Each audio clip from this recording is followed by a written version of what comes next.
जीवन का सत्य, जीवन का सत्य, जियो तो हर पल ऐसे जियो जैसे कि आखिरी हो।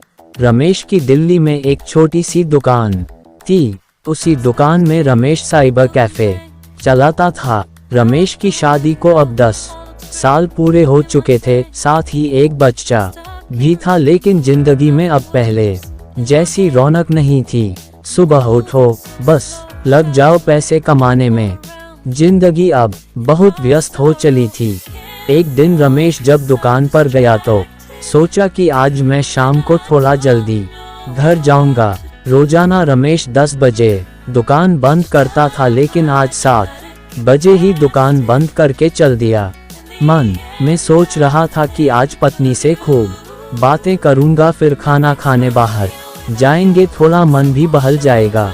रमेश जब घर पहुंचा तो श्रीमती उनको देखकर बड़ी खुश हुई। उस समय श्रीमती टीवी पर एक सीरियल देख रही थी। रमेश ने सोचा कि जब तक ये सीरियल खत्म हो, क्यों ना कंप्यूटर पर मेल चेक कर लिए जाएं। बस यही सोचकर रमेश कंप्यूटर खोलकर बैठ गया। थोड़ी ही देर में श्रीमती ने टेबल पर ही चाय भी ला दी।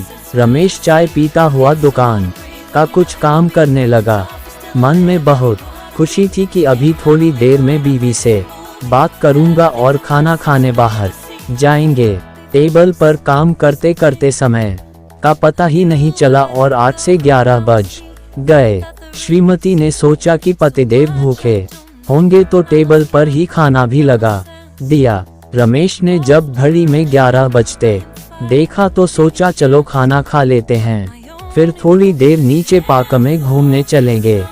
खाना खाते रहे। इसी बीच एक मजेदार सीरियल आने लगा। बस रमेश थोड़ी देर सीरियल देखने लगा और सीरियल में ऐसा खोया कि वही सोफे पर ही सो गया।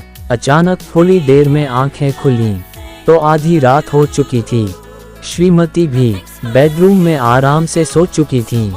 मन में बहुत ज्यादा अफसोस हुआ कि मैं क्या सोच के आया था कि आज गप शप करेंगे और खाना खाने बाहर चलेंगे, लेकिन समय ही नहीं मिला।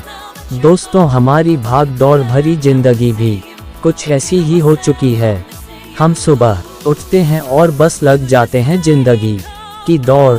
थोड़े पैसे कमाने हैं, भविष्य को बेहतर बनाना है, वो भविष्य जो कभी आता ही नहीं है। हम आज भी वर्तमान में जी रहे हैं और कल भी वर्तमान में ही जिएंगे। केवल यही समय हमारे पास है जिसमें हम अपनी जिंदगी को बेहतर बना सकते हैं।